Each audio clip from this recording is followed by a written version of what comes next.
वहीद खान समझते हैं कि पाकिस्तान की वर्ल्ड कप की टीम में अब भी तब्दीलियां हो सकती हैं। ये आप सुनिए हमारे प्रोग्राम में। पाकिस्तान टीम के पास तजर्बाकार खिलाड़ियों की कमी है, वो कह रहे हैं। ये तजर्बाकार खिलाड़ियों को पाकिस्तान को जरूरत होगी। कई खिलाड़ियों को हमने निकाल दिया। फखर जमान बहुत इंपॉर्टेंट है हमारे लिए।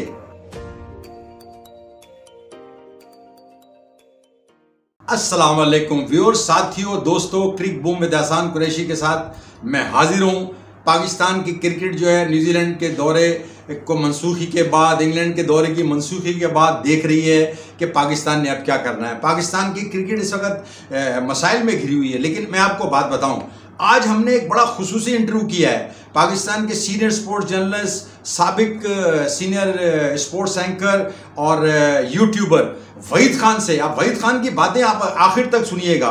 पाकिस्तानी क्रिकेट बोर्ड में क्या होगा, पाकिस्तान क्रिकेट टीम में क्या तब्दीली हो सकती है, पाकिस्तान का वर्ल्ड कप जो है वो किस तरफ जा रहा है, आईपीएल खेलने वालों को वर्ल्ड कप में कितना फायदा होगा। तो ये सारी बातें हैं। लेकिन आपने ये प्रोग्राम जो है ना आखिर तक देखना है। हो सकता है आज आपको ये प्रोग्राम थोड़ा लंबा लगे, लेकिन आपको इसमें इंफॉर्मेशन मिलेगी, आपको नॉलेज मिलेगी और आपको एक जहन बनाने में पता चलेगा कि पाकिस्तान वर्ल्ड T20 में कहाँ जा सकता है। देखें, हमने ठीक है अपना ये नेशनल T20 कब शुरू कर दिया है, लेकिन बहुत फ़र्क है। जब आप न्यूजीलैंड के खिलाफ खेलते 5 T20 तो आपके खिलाड़ियों को पता चलता। लेकिन बदकिस्मती से ना जनाब न्यूजीलैंड भी यहाँ से फरार हो गई डर के, और उसके बाद इंग्लैंड ने भी। लेकिन दिलचस्प बात है कि उनके वज़ीर आज़म बोरिस जॉनसन ये कह रहे हैं कि भाई हमारा इससे कोई ताल्लुक नहीं है। उनके जो हाई कमिश्नर हैं जनाब इस्लामाबाद में, वो कह रहे हैं कि हमने तो ट्रैवल एडवाइजरी पॉजिटिव थी। और उसके बाद प्लेयर एसोसिएशन कह रहे हैं कि हमसे तो England and Wales cricket board ने पूछा ही नहीं। यार कितना अफसोसनाक है। हम कितना सपोर्ट करते रहे इंग्लैंड को, वहाँ जाते रहे हैं, वहाँ कोविड में खेलते रहे हैं। मेरा ख्याल है पाकिस्तान क्रिकेट के साथ नाइंसाफ़ी तो हुई है, लेकिन मेरा ख्याल है कि रमीज़ राजा पूरी तैयारी पकड़ रहे होंगे और सारी तैयारी पकड़नी है पाकिस्तान क्रिकेट टीम ने। देखें, बाबर आजम, मोहम्मद रिजवान, शाहिन शाह, हसन अली और पूरी टीम जो पाकिस्तान की सिलेक्ट हुई है, आपने जवाब देना है जाके वहाँ पर। पूरी दुनिया को जवाब देना है कि हमारे साथ आप ज्यादती कर रहे हैं, लेकिन हम दुनिया की बेहतरीन टीम है। तो ये सारी चीज़ें हैं और ये चीज़ें जो हैं वो पूरी दुनिया को पता चल चुकी हैं। पाकिस्तान का व्यू पॉइंट जो है पूरी दुनिया में जा चुका है। आप यकीन करें कि लोग तड़प रहे थे क्रिकेट देखने के लिए। और मैं शाबाश देता हूँ, मैं सलाम करता हूँ जिम्बाब्वे की टीम को, साउथ अफ्रीका की टीम को, वेस्ट इंडीज़ की टीम को, वर्ल्ड 11 को और PSL में आने वाले खिलाड़ियों को जो यहाँ एक एक महीना रह के गए और उनको कोई सिक्योरिटी थ्रेट नहीं नज़र आया। लेकिन बहुत मायूस किया। बहुत बातें हम कह चुके हैं, बहुत से ऐसे अल्फाज भी हम इस्तेमाल कर चुके हैं न्यूजीलैंड के लिए और इंग्लैंड के लिए जो नहीं करने चाहिए, लेकिन उन्होंने पाकिस्तान क्रिकेट को बड़ा डैमेज किया है, बड़ी तकलीफ दी है। तो अब ये बातें क्या होगा पाकिस्तान का वर्ल्ड कप में, पाकिस्तान रमीज़ राजा क्या करेंगे, तो इसके सिलसिले में हमने बातचीत की है senior sports journalist Waheed Khan से। उनसे आपकी मुलाकात हम कराते हैं एक ब्रेक के बाद। और दोस्तों, हमें ज्वाइन किया है senior sports journalist, anchor person, YouTuber और हमारे दोस्त, हमारे साथी। हमने कई टूर साथ किए। Abdul Waheed Khan, thank you for joining us on A short notice. Most welcome एहसान कुरैशी, मोस्ट वेलकम। आपके लिए तो हाजिर है भाई। अच्छा वहीद खान, ये अब हमारा ये क्रिकेट के टूर तो कैंसिल हो गए। न्यूजीलैंड ने भी जनाब मना कर दिया, इंग्लैंड में नहीं मना कर दिया, ऑस्ट्रेलिया भी खतरात में घिरा हुआ, वेस्ट इंडीज की बातें हो रही है। अब इसका सबसे, देखिए, सारे लोग बातें करते हैं, आपके जहन में अब इन चीजों का इलाज क्या है? क्योंकि नए चेयरमैन रमीज राजा के आते ही पाकिस्तान पर मुसीबतों के पहाड़ टूट गए। तो आप कहां देखते हैं और उसकी रेमेडी क्या है? देखिए, वेस्ट इंडीज तो मेरे ख्याल से आ जाएगी एहसान, वेस्ट इंडीज आ जाएगी। नहीं आएगी ऑस्ट्रेलिया का मुझे मुश्किल लग रहा है। अब इसका रेमेडियल जो मेजर्स है वो ये है कि भाई जो अब अगली ICC बोर्ड मीटिंग होगी वर्ल्ड कप के दौरान, उसमें पाकिस्तान को इस चीज पे जोर देना चाहिए। पहले तो वो अपना सपोर्ट हासिल करे, जैसे साउथ अफ्रीका से, बांग्लादेश से, श्रीलंका से, जिम्बाब्वे से, वेस्ट इंडीज से पहले तो सपोर्ट हासिल करे, एक ब्लॉक बनाए अपना।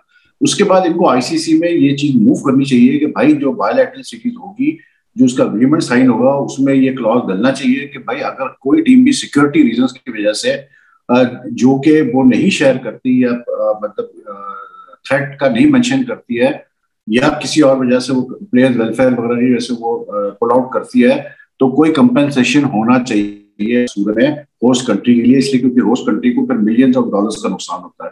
और पाकिस्तान को ठीक ठाक नुकसान होगा अभी ये जो इंग्लैंड और न्यूजीलैंड के टूर्स कैंसिल हो गए। तो आई थिंक यही एक तरीका है। अब किस तरह पाकिस्तान करता है, लेकिन पाकिस्तान को लीगल रिकॉर्स भी लेना पड़ेगा।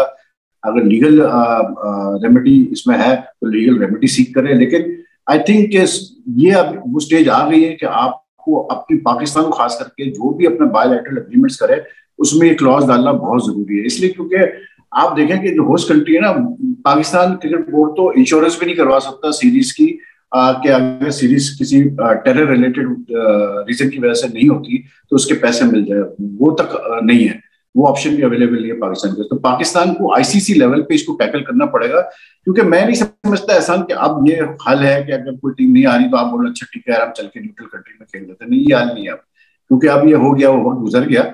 अब हर सूरत में पाकिस्तान में हालात बिल्कुल ठीक है। सिक्योरिटी के छोटे मोटे जो इशूज है वो टेक केयर किए जाते हैं, कोई ऐसा मसला नहीं है। यहाँ पर टीमें खेल के गई हैं, साउथ अफ्रीका पूरा टूर करके गई, श्रीलंका, बांग्लादेश, पीएसएल यहाँ पूरा हो गया। तो इससे ज्यादा क्या सबूत चाहिए आपको कि भाई पाकिस्तान में कुछ नहीं हो रहा। और फिर आप ये देखें मजे की बात कि जो न्यूजीलैंड ने जो हरकत की है, सबसे मेन चीज तो ये कि भाई आप होस्ट कंट्री से शेयर तो करो कि हुआ क्या है, मतलब मसला क्या हुआ है कि जिसकी वजह से आप गए हो। दूसरा फिर ये कि जो न्यूजीलैंड छोड़ के गई 3 दिन से पिंडी में बैठी हुई थी, प्रैक्टिस भी कर रही थी, कोई थ्रेट नहीं था, कुछ नहीं था। फिर और से एकदम से एक थ्रेट आ गया। फिर इंग्लैंड को आप देखो तो इंग्लैंड ने तो कमाल ही कर दिया ना। इंग्लैंड ने तो मतलब प्लेयर्स मेंटल वेलबींग वगैरह का बहाना बना के वो निकल के टूर है। तो आई थिंक पाकिस्तान को थोड़ा सा हार्ड स्टैंड लेना पड़ेगा, और इसका रेमेडी यही है कि इनको अब एक कोई ऐसा लॉ पास करवाना पड़ेगा आईसीसी लेवल पे बायलैटरल सीरीज के थ्रू कि ये क्लॉज का इंक्लूजन अब बहुत जरूरी हो गया है।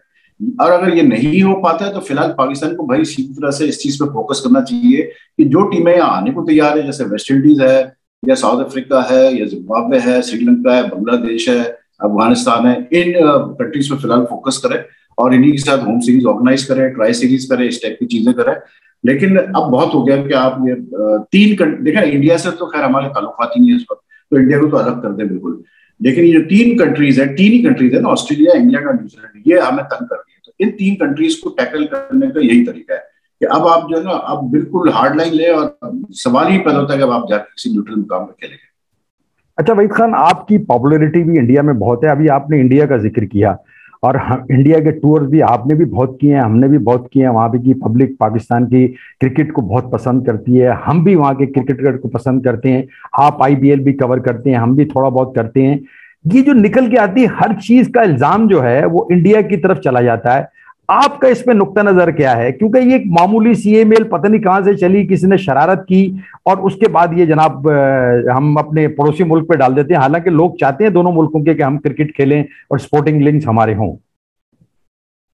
नहीं, ऐसा देखो, ये मामूली चीज नहीं है, ये तो एक फैक्ट है कि यार मतलब जहां तक इंडिया पाकिस्तान के रिलेशंस है 2-3 साल से काफी खराब रहे हैं। और इसमें देखिए मैं साफ सीधी बात करता हूँ, कुछ लोग नाराज भी होंगे, लेकिन जो फैक्ट है, जो सच्चा है वो ये है कि पाकिस्तान ने तो अपनी तरफ से कोशिश की है कि हालात ठीक हो, निगोसिएशन हो, टॉक्स हो, लेकिन इंडियन गवर्नमेंट जो इस वक्त है उनकी तरफ से बिल्कुल पहल नहीं हो रही है, कोई पहल नहीं हो रही है। और दूसरा ये कि ये जो अभी चीजें सामने आई कि इंडिया से कुछ लोगों ने थ्रेट्स भेजी फेक आईडी से और फेसबुक पे और ईमेल्स पे और ये वो करके, ये चीजें हो रही हैं। ये कुछ एलिमेंट्स हैं इंडिया में ऐसे जो पाकिस्तान के खिलाफ काम कर रहे हैं, और ये एक रियलिटी है। जो इंडियंस हैं, जो ऐसे इंडियंस हैं जो कि नहीं चक्रों में है, जो फेयर लोग हैं, जो चाहते हैं कि हाँ जी पीस हो, अमन हो, ये उनके लिए भी एक वेकअप कॉल है कि हाँ जी हो रहा है, ये चीजें हो रही है इंडिया से। मैं नहीं कहता कि हमारे मुल्क में भी सब चीजें होंगे, यहाँ भी कुछ एलिमेंट्स ऐसे होंगे जो करते होंगे हरकत और करते हैं, लेकिन ये जो चंद एक एलिमेंट्स है, जो चाहे स्टेट हो या नॉन स्टेट हो, ज्यादातर ये नॉन स्टेट एक्टर्स होते हैं, ये कर रहे हैं ये चीज। अब मेरा सवाल सिर्फ ये है कि भाई अगर कोई मतलब इस तरह से कोई ईमेल भेजेगा आपको थ्रेट की, या कोई फेसबुक पे डालेगा फेक आईडीज वगैरह से, तो ये जो इतना बड़ा न्यूजीलैंड का इंटेलिजेंस नेटवर्क जो बैठा हुआ है 5 आईएस का, उनको नहीं पता। अगर पाकिस्तान को ये चीज पता चल रही है किस आईडी से आ रहा है, फेक आईडी से आ रहा है, और कहाँ से आ रहा है, इसका ओरिजिन कहाँ से है इस थ्रेट का, तो इनको नहीं पता कहाँ से इनका ओरिजिन इस थ्रेट का, तो ये कैसे इसको मतलब सीरियसली लेके जो है इसकी बेस पर टूर अमेंडमेंट कर सकता है। मेरे ख्याल से ये जो इंडिया से चीजें जनरेट हुई है, इसकी वजह से ये टूर नहीं हुआ। ये कुछ और वजह है जो न्यूजीलैंड बता नहीं रहा, और न्यूजीलैंड को बताना चाहिए पाकिस्तान को, क्योंकि जब तक आप बताएंगे नहीं होस्ट कंट्री को, तो होस्ट कंट्री कैसे मतलब उसका अजाला करेगी या रेमेडियल मेजर्स देगी या आपको सेफ्टी प्रोवाइड करेगी। तो पाकिस्तान इंडिया के तो जो ताल्लुकात है ना एहसान, वो मैं इस वक्त ज्यादा इंडिया की तरफ रखूंगा उसको। इंडियन गवर्नमेंट की तरफ से पहल नहीं हो रही बिल्कुल भी, और बहुत ही एक मतलब वहां पर आपको पता ही है कि जिस तरह का एक रेथोरिक बिल्डअप होता है एंटी पाकिस्तान वाला, तो वो फिर जाहिर सी बात है कुछ लोग हैं ऐसे वहां पर जो कि ये काम कर रहे हैं, और अफसोसनाक बात है कि अगर ऐसे काम किए जा रहे हैं, क्योंकि यार दुनिया आगे बढ़ रही है। मतलब आप देखें डिसएग्रीमेंट्स होते हैं, सब होते हैं, डिस्प्यूट्स भी होते हैं, लेकिन सर्वाइव करते हैं कंट्री साथ में। आपके सामने बड़ी बड़ी मिसाल है, नॉर्थ कोरिया साउथ कोरिया देख लें आप चाइना ताइवान की मिसाल देख लें, ये सारी चीजें होती हैं लाइफ में। लेकिन पिछले 2-3 सालों से हालात बहुत खराब रहे हैं जहां तक ताल्लुकात रहे इंडिया पाकिस्तान का। और मजे की बात ये होती है कि जब ताल्लुकात ठीक होते हैं तो ठीक होते हैं, फिर हर चीज सही होती है, फिर हम भी जा रहे होते हैं, वो भी आ रहे होते हैं, मतलब हर चीज शेयर हो रही होती है। सीधी सी बात है, कुछ भी कहें, हमारे मतलब रिलीजन अलग होंगे लेकिन कल्चर वाइज तो काफी चीजें कॉमन है ना, तो वो ज्यादा जल्दी जो है वो आप वो जाते हैं, उसको फील करते हैं उस चीज को। लेकिन अफसोस है जो हो रहा है, और ये बिल्कुल हुआ होगा, बिल्कुल इंडिया से जनरेट हुई होगी, थ्रेट्स आई होंगे इंडिया से, और अफसोसनाक बात है। लेकिन अफसोसनाक उससे ज्यादा बात यह है कि अगर ये हुई भी है तो न्यूजीलैंड जैसी टीम अगर इन चीजों को लेकर मतलब टूर फॉलो अप करेगी, तो फिर मुझे नहीं लगता उन्होंने इन चीजों को लेकर टूर फॉलो अप किया है। लेकिन मतलब फिर तो बहुत ही एक जो है ऐसा सिलसिला है कि फिर तो इंटरनेशनल क्रिकेट हो ही नहीं सकती फिर उसका मतलब पाकिस्तान में। अच्छा वहीद खान, अब आए हैं जनाब हमारे नए चेयरमैन रमीज राजा, और उनके ऊपर आते ही मुसीबतों पे पहाड़ टूट गए। लेकिन लोग कहते हैं कि उनके अंदर बड़ा एक ये टैलेंट है, उनके अंदर ये एक्यूमेन है कि वो ये सारी सिचुएशन को, क्रिकेट को बड़ी डीपली इन्वॉल्व है, एज ए कप्तान, एज ए कमेंटेटर वर्ल्ड में ट्रेवल करते हैं। और फिर जो हमारी प्रिपरेशन है वर्ल्ड T20 पर है, तो ये सारे मसाइल हम इसको कैसे टैकल करेंगे, रमीज राजा और पाकिस्तान टीम और बाबर आजम? देखिए रमीज राजा ना ताल्लुक के, मैं समझता हूँ ऐसा नहीं कि रमीज को ये बिल्कुल एडवांटेज हासिल है कि रमीज फॉर्मर को कप्तान रहा है, कमेंटेटर भी रहा है, प्लस आईसीसी की क्रिकेट कमेटी वगैरह से भी वो वाबस्ता रहा है, पाकिस्तान बोर्ड का भी सीईओ रहा है कुछ अरसे के लिए। तो ऐसा नहीं है कि वो बिल्कुल कोई कोरा कागज की तरह है, उसको पता है क्रिकेट के बारे में, उसको क्रिकेट एडमिनिस्ट्रेशन की आइडिया है। लेकिन मैं हमेशा ये कहता हूँ कि जो बंदा भी चेयरमैन आता है पाकिस्तान क्रिकेट बोर्ड का, पाकिस्तान क्रिकेट बोर्ड की चेयरमैनशिप की जो रिस्पॉन्सिबिलिटी है, ये बहुत मुश्किल रिस्पॉन्सिबिलिटी है। बड़े बड़े आते हैं और बड़े बड़े बोर्ड हमने देखे गिरते हुए, फेल होते हुए। आप देखें एहसान मानी कितना बड़ा नाम इंटरनेशनल क्रिकेट का, जो बंदा आईसीसी का हेड रह चुका हो, आईसीसी की फाइनेंस कमेटी का हेड रह चुका हो, इतना उसका एक्सपीरियंस, लेकिन वो भी जो है उस तरह से नहीं कामयाब रहा पीसीबी के चेयरमैन जैसे हम सोच रहे थे वो होगा।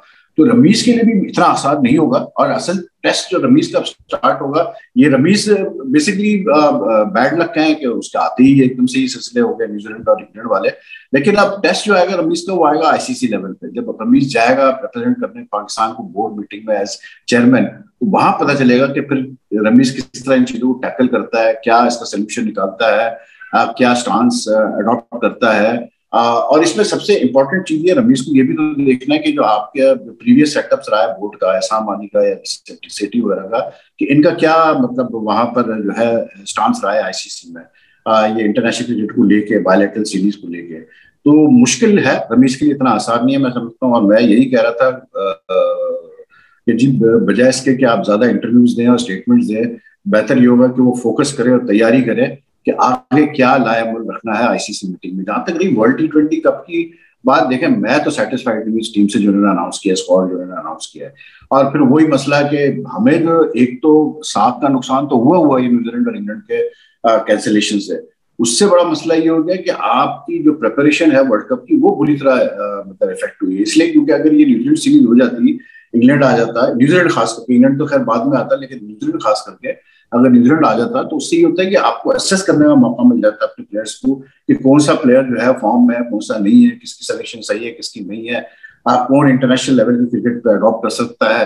अब वो चीज आप कर नहीं सकते। और साफ सीधी बात है ऐसा, मैं ये नेशनल T20 वगैरह में जो परफॉर्मेंस आती है, मैं इसको नहीं इतना इंपॉर्टेंस देता हूँ कि इसलिए हम देख चुके हैं इन द पास्ट कि बहुत सारे प्लेयर्स नेशनल T20 लेवल पे, डोमेस्टिक लेवल पे धड़ाधड़ परफॉर्मेंसेस करते हैं। जब उनको आप चांस देते हैं इंटरनेशनल लेवल पे, तो वो चीज वो रिक्रिएट ही नहीं कर पाते अपनी फॉर्म इंटरनेशनल लेवल पे। तो सबसे बड़ा मसला यह है पाकिस्तान का कि पाकिस्तान को जो सेलेक्टर हैं, जो मैनेजमेंट है, उनको इस चीज की पहचान अपने अंदर पैदा करनी है कि कौन सा प्लेयर जो है, जरूरी है कि जो प्लेयर डोमेस्टिक पे कामयाब हो रहा है वो इंटरनेशनल भी कामयाब हो। ऐसा भी हो सकता है कुछ प्लेयर ऐसे हो जो डोमेस्टिक पे इतना ज्यादा रन नहीं करते हो, परफॉर्म नहीं करते हो, लेकिन हो सकता है इंटरनेशनल टेम्परामेंट हो। इन द पास्ट अगर आप देखें तो आसिम कमाल का केस है।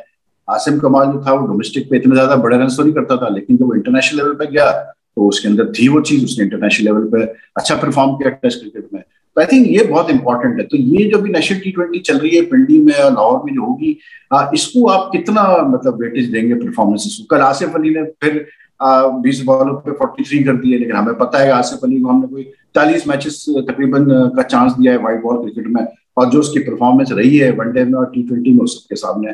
तो ये बड़ा मुश्किल है इस वक्त पाकिस्तान क्रिकेट के लिए, कि पाकिस्तान क्रिकेट सेलेक्टर्स के लिए, कि क्या यही टीम जानी चाहिए वर्ल्ड कप में या नहीं। मैं पर्सनली समझता हूँ नहीं, ये टीम नहीं जा सकती, आपको चेंजेस करने पड़ेंगे, आपको थोड़ा एक्सपीरियंस लाना पड़ेगा टीम में, आपको थोड़ा बैलेंस करना पड़ेगा, क्योंकि आप मिडिल ऑर्डर को इतना खोखला नहीं भेज सकते, ये सोच के नहीं भेज सकते कि यार क्या बोलते हैं आसिफ अली या आजम खान या खुशदिल शाह या फॉर दैट मैटर क्या बोलते हैं शोएब मकसूद वगैरह ये सब चल जाएंगे वहां पर और तो ये सब ठीक हो जाएगा। बहुत मुश्किल ये काम है। और मेरा पर्सनली इससे कोई वो नहीं है, प्लेयर्स अच्छे प्लेयर्स हैं, लेकिन जैसे आजम खान है मेरे हिसाब से बहुत जल्दी उसको मतलब पुश किया जा रहा है पाकिस्तान टीम में, वो तैयारी नहीं है अभी इंटरनेशनल क्रिकेट के लिए। खुशदिल शाह को भी हमने दिखाया है, उसके इश्यूज हैं उसकी मतलब बैटिंग में, आसिफ अली का सबके सामने है। तो मैं समझता हूँ चेंजेस चंद जगह आपको करनी पड़ेंगी। आपको जैसे फॉर एग्जाम्पल फखर जमा को आप रखें क्योंकि इसका एक्सपीरियंस है, फहीम अशरफ नहीं है, फहीम अशरफ को होना चाहिए। आपका क्या उसको बोलते हैं वहाब रियाज है, आप बिल्कुल उस पर नजर डालें, शोएब मलिक पर नजर डालें। जितना आप एक्सपीरियंस स्क्वाड भेजेंगे उतना हमारे लिए बेहतर होगा। अगर हम इस टीम के साथ जाएंगे तो फिर हमारे लिए बहुत मुश्किल हो गया ऐसा, मुझे लगता है हमें बहुत मुश्किल हो गया। अच्छा वेद खान, आप भी जानते हैं हम भी जानते हैं कि पाकिस्तानी क्रिकेट जब बहुत गिरी होती है ना, आपको याद होगा 2009 में जब श्रीलंकन टीम पे अटैक हुआ था, तो उसके ठीक 3.5 महीने बाद हमने लॉर्ड्स के मैदान में श्रीलंका को शिकस्त देके यूनुस खान की क़यादत में वो वर्ल्ड T20 पहली बार जीता था। तो आप क्या समझते हैं कि पाकिस्तान जब गिरा होता है तो फिर उठ के आता है, और खिलाड़ियों के अंदर जो एक जोश और जुनून होता है, देखिए पैसा तो आपको कौन देगी, लेकिन ये नेशनलिज्म की कमी है कुछ। अब ऐसा ठीक है 2009 में हम बिल्कुल जीते थे श्रीलंका अटैक के बाद, और 2017 में हम चैंपियंस ट्रॉफी जीते, लेकिन पता नहीं इस टीम में मुझे वो क्वालिटी नजर नहीं आती जो वो 2009 वाली टीम में क्वालिटी थी। उस टीम में अगर आप देखें, मतलब अगर आप कंपैरिजन करें तो शायद दो ही नाम अगर मैं ले लूँ, शायद आफरीदी या आपका क्या से बोलते हैं कामरान अकमल, या फॉर दैट मैटर आपका मोहम्मद आमिर, ये इस टाइप की क्वालिटी के प्लेयर्स है नहीं टीम के अंदर इस वक्त। आपकी टीम में इस वक्त अगर आप देखें तो क्या एक बाबर है, रिजवान है, शाहीन है, हसन अली है, और एक दो और होंगे जो कि आप कहते हैं कि हाफिज के जो कि मतलब मंजे में परफॉर्मर्स है, परफॉर्म कर रहे हैं, लेकिन जो 4-5 स्पॉट्स हैं वो उस पर बहुत बड़ा क्वेश्चन मार्क है। तो आई डोंट नो कि शायद ये वो टीम रिपीट कर पाए नहीं कर पाए। देखें T20 क्रिकेट में तो बहरहाल सीधी सी बात है, आसान के प्रेडिक्ट करना बड़ा मुश्किल काम होता है, क्योंकि सबसे अनप्रेडिक्टेबल क्लीशे है, लेकिन है फैक्ट कि सबसे अनप्रेडिक्टेबल फॉर्मेट है T20 जो है वो, और उसमें कुछ भी हो सकता है। लेकिन अगर आप लॉजिकली बात करें, अगर आप ऑन पेपर बात करें हमारी टीम को सामने रख के, तो मुझे सीरियस डाउट्स है कि ये टीम वो चीज रिपीट कर सकती है जो 2009 वाली टीम ने किया था, या उसके बाद 2017 वाली चैंपियंस ट्रॉफी टीम ने किया था। देखें ये चीज ध्यान में रखिएगा हमेशा कि 2017 में भी जब हम जीते थे, फाइनल जीते थे, उसमें देखें हफीज के कोई 70 रन थे, अजहर अली के बड़े इंपॉर्टेंट हाफ सेंचुरी थी उसके अंदर। तो ये जो एक्सपीरियंस जो होता है ना आपकी टीम में, आमिर ने उसमें बड़ा जबरदस्त स्पेल किया था, 3 विकेटें शुरू में वो ले गया था। तो इसमें ये जो एक्सपीरियंस का अंसर होता है ना टीम में, ये जो एक्सपीरियंस प्लेयर्स आपको बड़े मैचेस में मैच विनिंग परफॉर्मेंसेस प्रोड्यूस करते हैं, वो चीज इस टीम में मिसिंग है।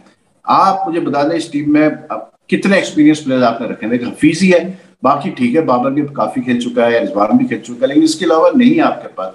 तो मुझे थोड़ा सा लग रहा है कि इस टीम में आपको चेंजेस करनी पड़ेंगी आगे पीछे।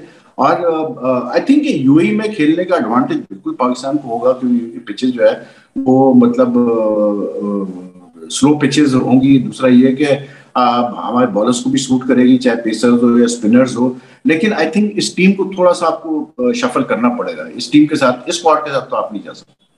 अच्छा, आप क्या समझते हैं कि इसकी चेंजेस कैसी होंगी? अभी आप समझते हैं कि डेट मौजूद है या कुछ ऐसे हालात भी हो सकते हैं, इंजरी भी हो सकती हैं? देखिए, ये तो अब 10 अक्टूबर तक तो आपके पास टाइम है चेंजेस करने का, विदाउट एनी क्वेश्चंस आस्क्ड। तो ये तो अब सेलेक्टर के ऊपर है, चीफ सेलेक्टर और मतलब जो बोर्ड वाले हैं, इनको अब डिसाइड करना पड़ेगा कि अब बड़ा फैसला करना पड़ेगा। लेकिन जैसे मैंने कहा कि ये जो न्यूजीलैंड और इंग्लैंड का जो मसला हुआ है, इसकी वजह से बहुत बड़ा इशू हो गया है। इसलिए क्योंकि उस वक्त अगर न्यूजीलैंड आ जाती है, अगर हम 5 T20 खेल लेते तो बड़ा आसान होता है आपको जज करना कि हाँ यार ठीक है, इस लड़के को रख लेते हैं, इसको ड्रॉप कर देते हैं, जो नहीं परफॉर्म करता उसको आप ड्रॉप कर देते हैं। लेकिन अब नेशनल T20 में आपको पता ही है यार, सब नहीं रन करने हैं, आपको पता है सब नहीं परफॉर्म करना है। तो अब आप जो है 10 अक्टूबर से पहले उनको निकालेंगे तो बहुत बड़ा फैसला होगा। लेकिन आई थिंक कि अब आपको अगर गलती हुई है तो उसको ठीक भी करना पड़ेगा, उस गलती को आपको। और मुझे पता है कि रमी राजा का बिलीफ है कि ये जो स्क्वाड सेलेक्ट हुई है ये जीत सकती है वर्ल्ड कप, और इसमें बड़े डायनेमिक प्लेयर्स हैं। डायनेमिक प्लेयर्स हैं, लेकिन मैं बार बार वो चीज कहता हूं कि यार डायनेमिक प्लेयर्स है, लेकिन उनमें क्या वो सलाहियत है कि वो जो डायनेमिक फॉर्म डोमेस्टिक क्रिकेट की होती है वो इंटरनेशनल लेवल पे जाके पूरा कर सकेंगे।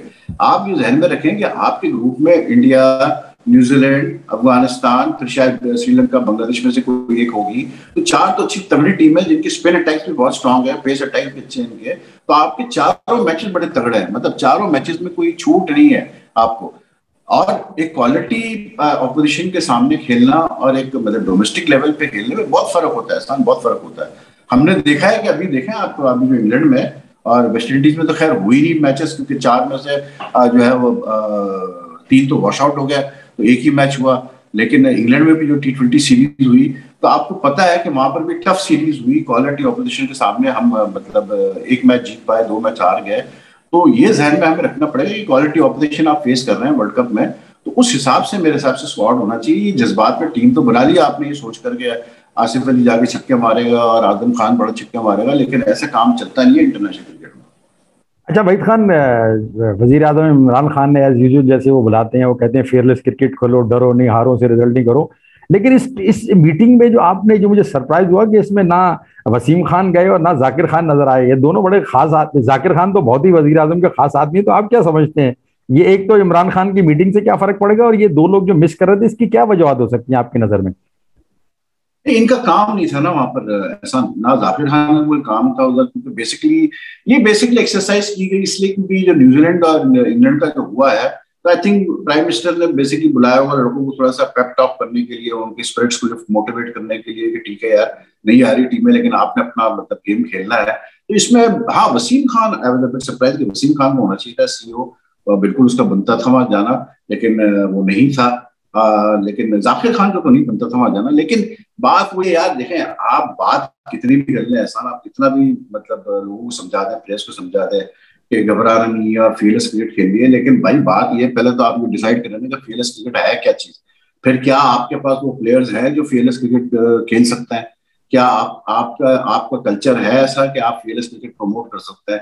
आप मतलब ऑनेस्टली मुझसे आप पूछते हैं, हमारा कल्चर अभी नहीं है फेयरलेस क्रिकेट वाला, इसलिए क्योंकि फेयरलेस क्रिकेट खेलने के लिए आपको कल्चर चाहिए जहां आप एक प्लेयर को टोटली सिक्योर कर देते हैं और उसको आपको मतलब ये फील कराते हैं कि भाई अगर तुम फेल भी हुए तुम खेलोगे और तुम पे हमें पूरा यकीन। जैसे मिकी ऑर्थर ने फखर जमान के साथ किया।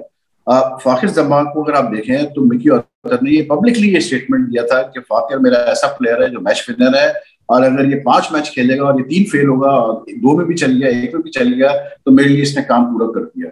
तो वो पूरा बैक करता था फाखिर जमान को, और फाखिर जमान के परफॉर्मेंसेस देख लें आप उसके दौर में कैसे परफॉर्मेंसेस जमान ने दिए। तो आप पहले तो कल्चर तो पैदा करें ना फेयरलेस क्रिकेट का। आप जब तक फेयरलेस क्रिकेट पिछले 2 साल में अगर आप उठा के देखें जिस तरह प्लेयर्स को इन आउट किया गया है, लॉजिकली मैं बात कर रहा हूँ, जिस तरह आप प्लेयर्स को डिस्कार्ड करते रहे, उसी फेयरलेस क्रिकेट आप खिलाना चाहेंगे किस लड़के को? हैदर अली को आपने लिया इतना बड़ा मतलब हाँ करके, उसके बाद वो चंद एक मैचेस फेल हुआ, आपने उसको बिल्कुल साइडलाइन कर दिया, उसकी इंपॉर्टेंस खत्म कर दी। आजम खान के साथ भी वही तकरीबन हुआ और होने जा रहा है। उसके अलावा बाकी प्लेयर्स को भी देख लें, खुशदिल शाह को आपने लिया, चंद एक मैचेस खिलाया, फिर ड्रॉप कर दिया, फिर लिया, फिर ड्रॉप कर दिया। तो आप जो कल्चर रहा है पिछले 2 सालों में, वो तो कहीं से भी ऐसा कल्चर नहीं रहा है जहां आप प्लेयर को बोले। एक प्लेयर टोटल है इस टीम में, आप 2 प्लेयर मैं कहूंगा, शाहीन और रिजवान, जिनको पूरा बैक किया गया है। रिजवान को तो पूरा बैक किया गया है, जिस तरह रिजवान को बैक किया गया है उसी तरह अगर बाकी प्लेयर्स को भी बैक किया जाता तो शायद उनमें से एक वाकई इस्टेब्लिश हो चुके होते हैं और फेयरलेस क्रिकेट खेल रहे होते हैं, लेकिन ऐसा नहीं हुआ है। अब्दुल्ला शफी को आपने लिया, T20 में सेलेक्ट किया, याद है आपको, अगेंस्ट जिम्बाब्वे, उसने पहले मैच में रन भी किए, उसके बाद आप उसको न्यूजीलैंड ले गए, न्यूजीलैंड में वो फेल हुआ, एक मैच में आपने उसको ओपनर ट्राई किया, वो फेल हो गया, दूसरे मैच में आपने उसको वन डाउन भेजा, वो फेल हो गया, उसके बाद आपने उसको उठा के बिल्कुल साइड पर फेंक दिया, फिर आपने कहा कि नहीं ये तो T20 का प्लेयर ही नहीं है, अब ये हम इसको टेस्ट में डाल रहे हैं और वनडे में डाल रहे हैं। तो भाई मुझे बताया ना कि इन लोगों से कौन पूछेगा ये सारी चीजें कि यार फिर आप मतलब आपने क्या पाकिस्तान टीम को कोई गली मोहल्ले की टीम समझ रखी है कि आप इसमें एक्सपेरिमेंटेशन करेंगे? अब्दुल्ला शफीक कभी आप कहते हैं कि T20 का प्लेयर है, कभी आप कह रहे हैं कि वनडे, इससे थोड़ी टीम बनती है। आप उठा के हैदर अली देख लें, आपने इतना हैदर अली के बारे में बातें होंगी, हैदर अली ठीक है वो फेल हुआ, लेकिन अगर जो बंदा डेब्यू 50 कर रहा है इंग्लैंड में जाके T20 में, उसको अगर आप प्रॉपर तरीके से बैक करते हैं, प्रॉपर पोजीशन पे भेजते खेलने के लिए, 7-8 फेलियर होते हैं, 9 फेलियर होते हैं, 10 फेलियर होते हैं, लेकिन आपको माइंड बनाना पड़ता है कि यार इस प्लेयर, ये प्लेयर है फ्यूचर का, ये खेलेगा हर सूरत में, इसको हम प्लेयर बना के छोड़ेंगे, तो फिर वो प्लेयर बनता है। भाई ये बातें तो बहुत होती है, फेयरलेस क्रिकेट खेलो, फेयरलेस क्रिकेट खेलो, अबे फेयरलेस क्रिकेट ऐसे थोड़ी खेली जाती है। कल आप, मैंने अपनी वीडियो में कल ये बात की, कल आप IPL देख लें, जो कोलकाता नाइट राइडर्स और उसका मैच हुआ है, अल्लाह बल्ला करे आपका, उसमें कोलकाता नाइट राइडर्स ने जिस तरह मुंबई के खिलाफ टारगेट चेस किया शुरू में ही, जिस तरह वो जो नया बच्चा आया है वेंकटेश अय्यर, और बाद में वो त्रिपाठी जो है, वो है फेयरलेस क्रिकेट। वो इसलिए है फेयरलेस क्रिकेट क्योंकि मैकलम ने उनको पीछे फ्री लाइसेंस दिया हुआ है कि तुम लोग खेलो, जैसे खेलते हो वैसे खेलो, ड्रॉप तुम्हें नहीं होना है ना, मैं तुम लोग आगे नीचे करूंगा, तो वो खुल के खेल रहे हैं भाई। और जब आप फेयरलेस क्रिकेट खेलते हैं आसान, तो ये याद रखिएगा, ये क्रिकेट है, कभी आप लकी होते हैं, कभी आप अनलकी होते हैं, कभी आपका दिन चलता है, कभी आपका दिन नहीं चलता। कल आप देखें त्रिपाठी ने 60 कुछ किया है, उसने एक शॉट खेला जो कि मिस हिट हुआ टोटली, और वो फिर भी जो है थर्ड मैन के ऊपर से छक्का चला गया, कैच होना चाहिए था, वो छक्का चला गया, मिस हिट में छक्का चला गया। तो जब आप फेयरलेस क्रिकेट खेलते हैं तो कभी आप चलेंगे, कभी आप नहीं चलेंगे, कभी आपकी लक साथ देगी, कभी लक साथ नहीं देगी, लेकिन फिर आपको बैक करना है प्लेयर को। हमारे में कल्चर ही नहीं है ना प्लेयर को बैक करने का, तो आप कहां से फेयरलेस क्रिकेट खेलोगे यार?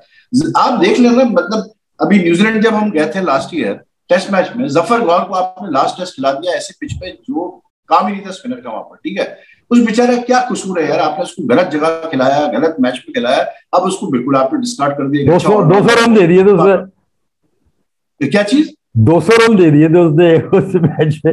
हाँ गलत खिलाया था, उसको जगह ही नहीं थी खिलाने की, लेकिन उसका कसूर तो नहीं है ना, आप उसको गलत खिला रहे हो, उसके बाद फिर आपने उसको डिस्कार्ड कर दिया बिल्कुल।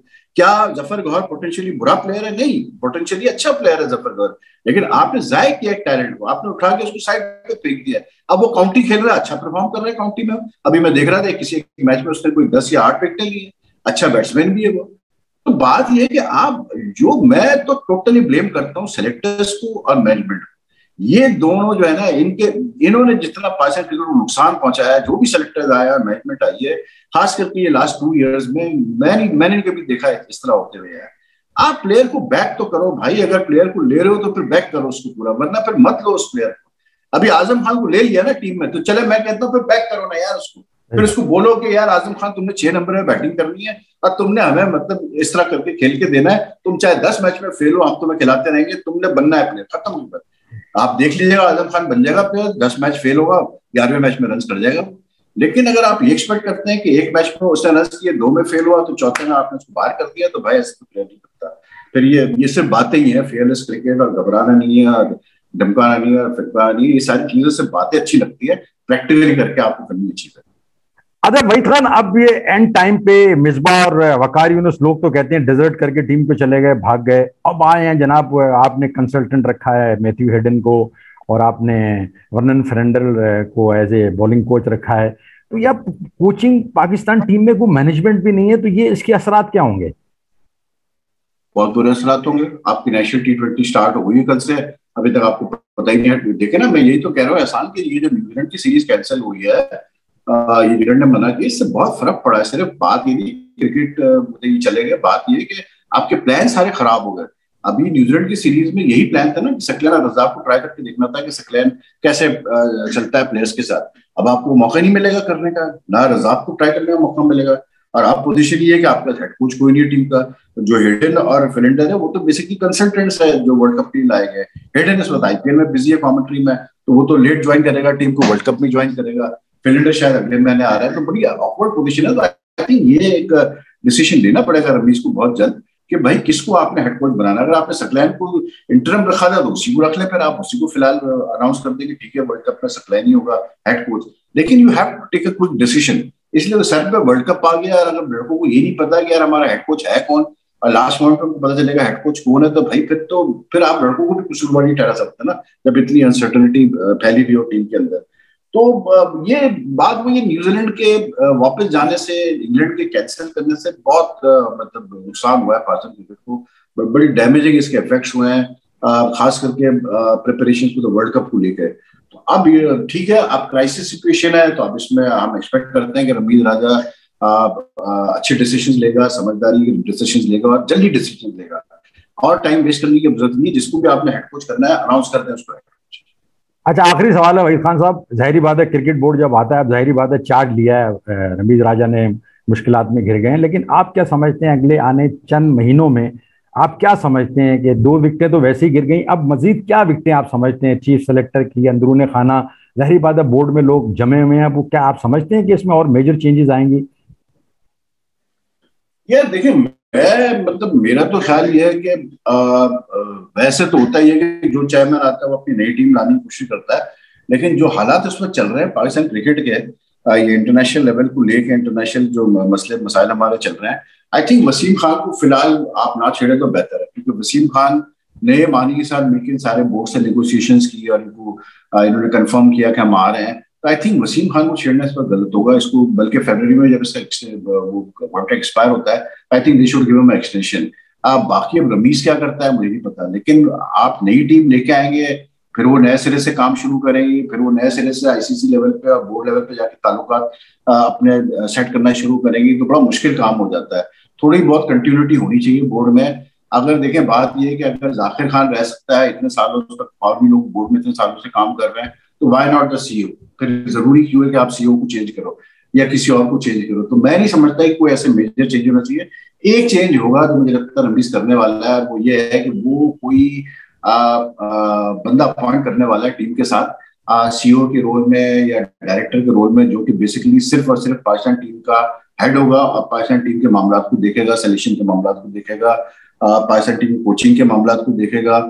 ये एक रमीज के जहन में है कि वो एक नई चीज करना चाह रहा है कि अलग बिल्कुल एक क्रिकेटर को अपॉइंट करेगा टीम के साथ। इसके अलावा I don't think there is a need for any changes now.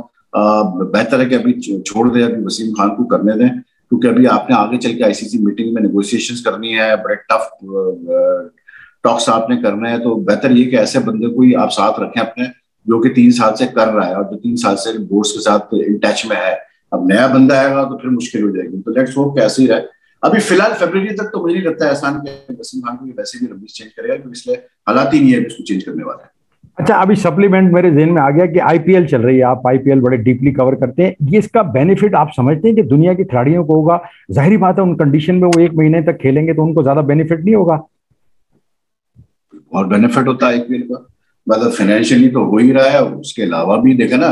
लेकिन कल मैं एक चीज सोच रहा था, ऐसा जब मैं मैच देख रहा था आईपीएल का, तो बड़ी चीज जहन में वैसे आई कि यार ऐसा ना हो कि कुछ प्लेयर्स बर्न आउट हो जाए इस टूर्नामेंट में वर्ल्ड कप से पहले, क्योंकि मतलब day out cricket, I think मेरा अपना हमेशा मानना ये रहा है कि जब आप एक बड़ा टूर्नामेंट खेलने जाते हैं तो उससे 15 से 20 दिन पहले लड़कों को टोटल ब्रेक मिलना चाहिए, कि वो फ्रेश माइंड से बिल्कुल जाए टूर्नामेंट के अंदर। और ये जैसे ऑस्ट्रेलिया जब जीते था वर्ल्ड कप, ऑस्ट्रेलिया जो वर्ल्ड कप जीते थे 50 ओवर्स के, वो ये पॉलिसी करते थे कि वो 15 से 20 दिन पहले लड़कों को बिल्कुल छुट्टी कर देते थे कि जाओ बाद में आ जाना, वर्ल्ड कप से पहले बस ज्वाइन कर लेना।